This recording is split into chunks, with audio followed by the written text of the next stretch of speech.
Paulo, eu vou ocupar mais 5 minutos do seu tempo, que o Holiday quer lhe perguntar algo. Então, eu só quero pontuar aqui algumas coisas. Ele vai lhe fazer uma pergunta.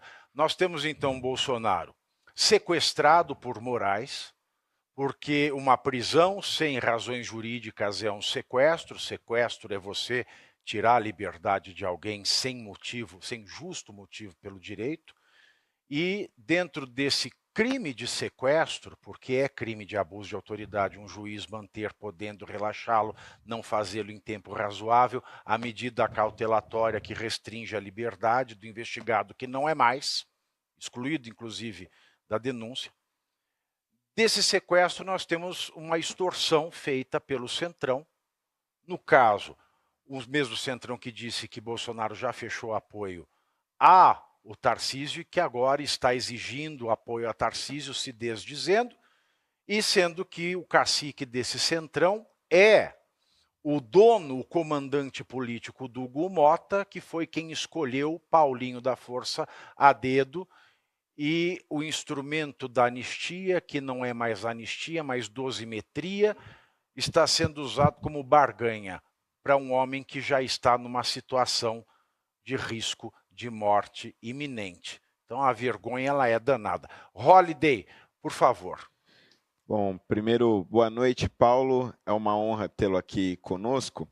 E eu gostaria de perguntar o seguinte: quando a gente olha esse cenário, a gente percebe que esse centrão que tenta se colocar como bolsonarista e que foi aliado do governo Bolsonaro, pelo menos em parte do governo, agora, representado aí nesse momento principalmente pela figura do Ciro Nogueira, não quer de forma alguma... Até porque o Rueda não está muito bem na fita para ficar aparecendo dando entrevista, né? Pois é. Vamos combinar.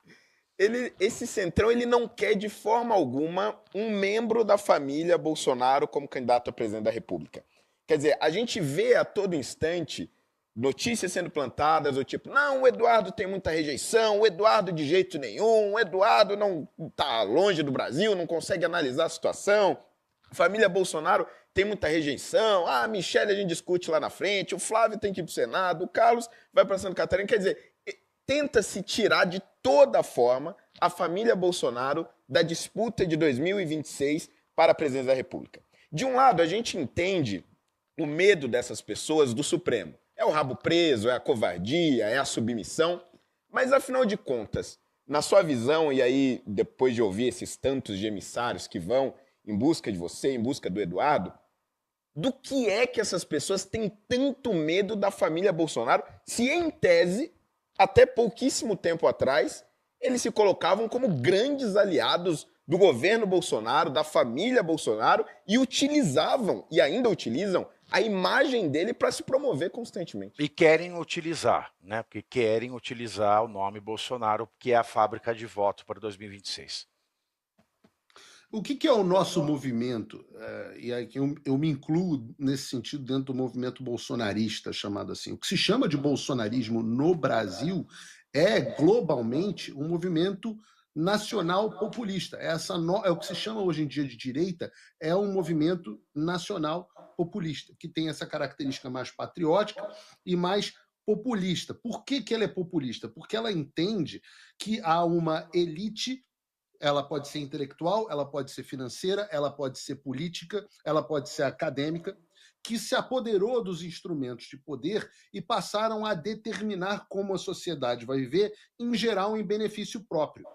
Então, quando você vê numa foto o Paulinho da Força, que é um suplente a deputado federal por São Paulo, ou seja, não obteve os votos sequer de fato para ser eleito deputado federal.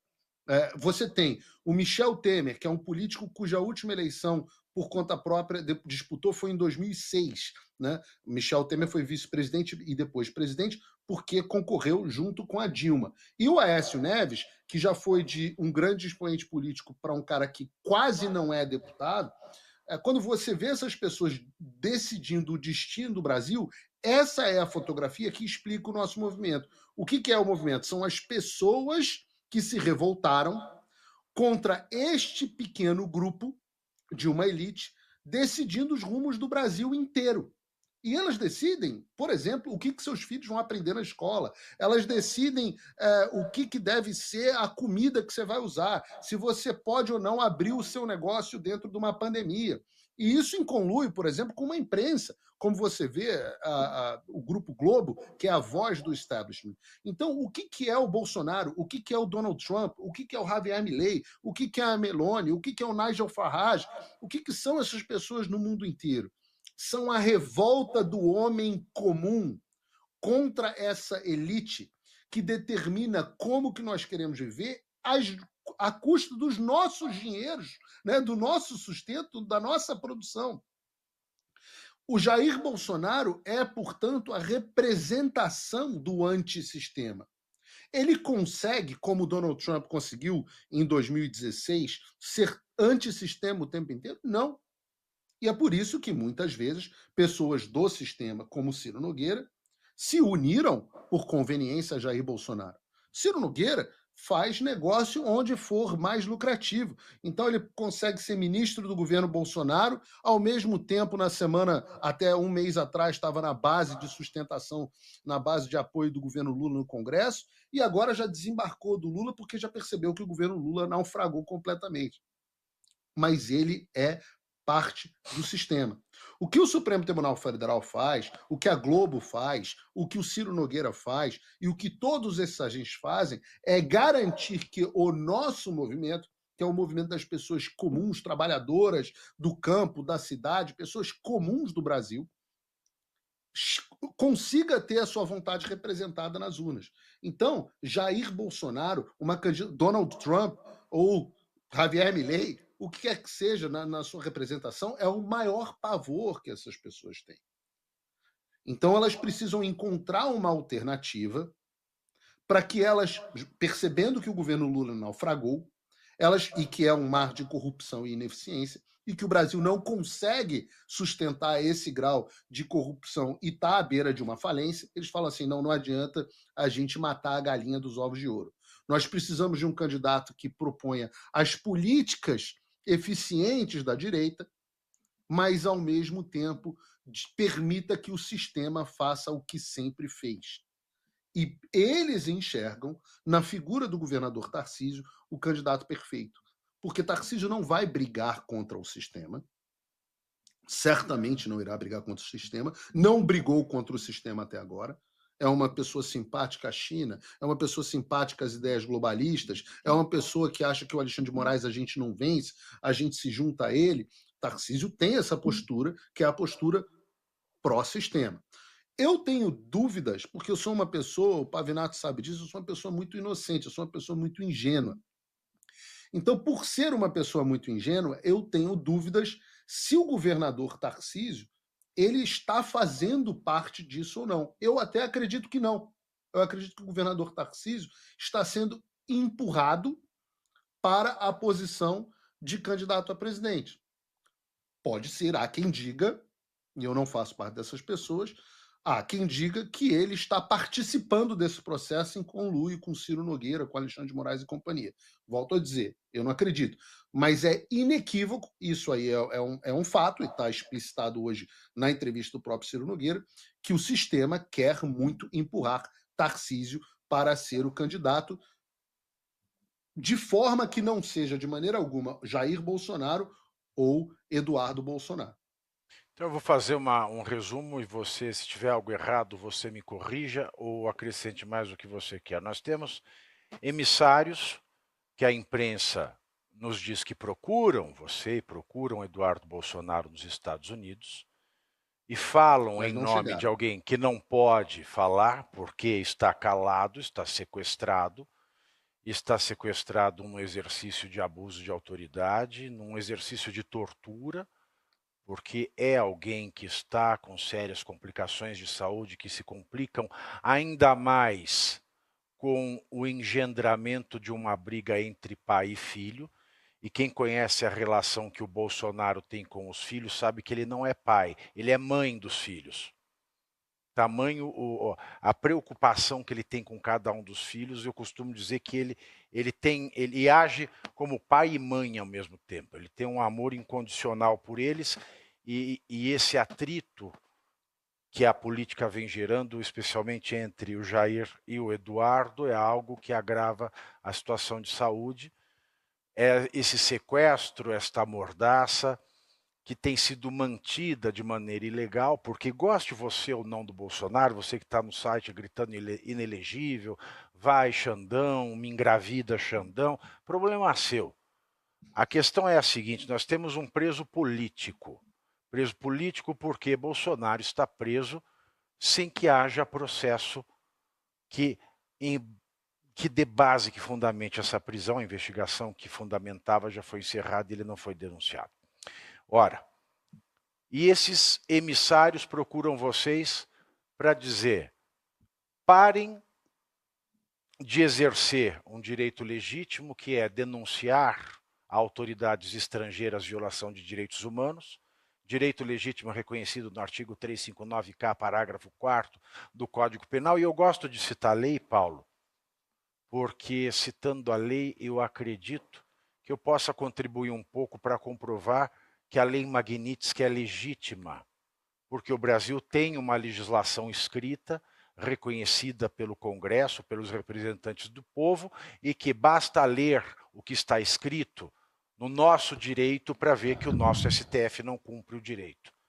Então, eu acho didático dizer Justiça o direito. seja feita, Pavinato. A única ponderação aqui é que eu leio na imprensa o tempo inteiro que foram enviados emissários para darem determinados recados, e eu acho que quando esses emissários chegam aqui, eles acabam tão desencorajados pela forma convicta que Eduardo Bolsonaro e eu agimos, que eles nem dão o recado, de forma que até hoje eu ouvi muitos recados pela imprensa, mas não ouvimos ainda ninguém sentar aqui pessoalmente e falar para a gente, vocês têm que parar o que vocês estão fazendo.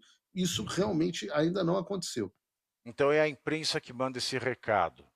Valdemar mandou pela imprensa um recado, olha, ou vocês param, ou Eduardo para, ou ele vai matar o pai. Eu achei isso de uma atrocidade sem comparação. Ele vai acabar matando o pai. Pediu desculpa, mas é uma atrocidade. Se alguém me fala, você vai acabar matando a sua mãe, fazendo as críticas que você faz, eu sou capaz de parar de trabalhar. Você vai chamá-lo de canalha, né? Você vai chamá-lo de canalha, que foi o que ou eu sou fez capaz Eduardo de Bolsonaro. parar de trabalhar. Se a minha mãe vira e faz assim com a cabeça, eu sou capaz de parar de trabalhar. Porque é uma ligação muito forte.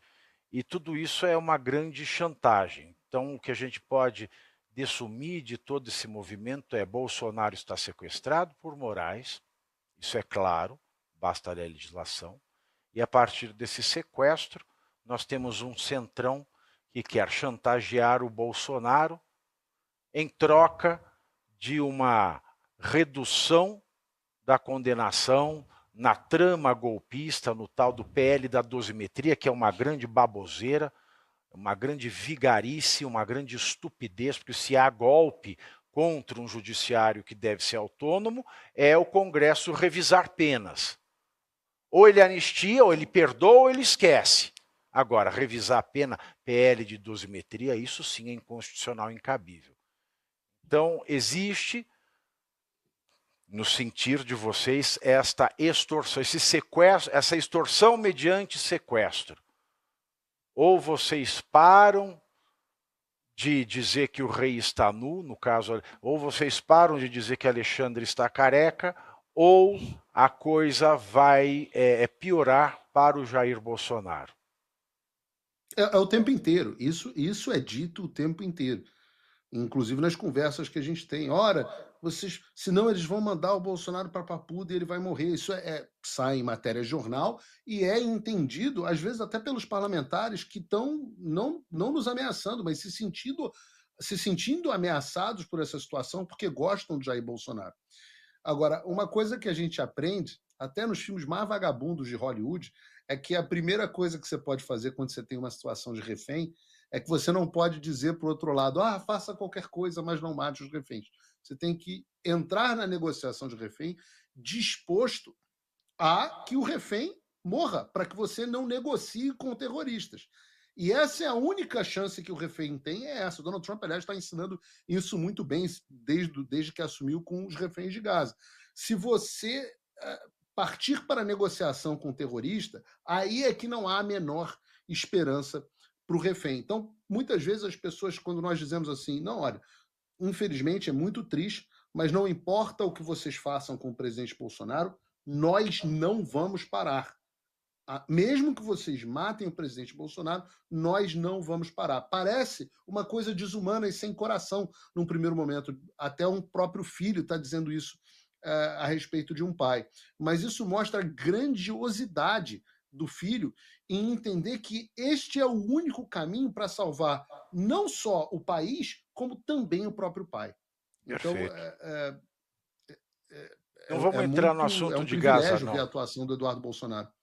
Não vamos entrar no assunto de Gaza, não, porque senão é capaz de denunciarem a gente por ter matado o Mar Morto.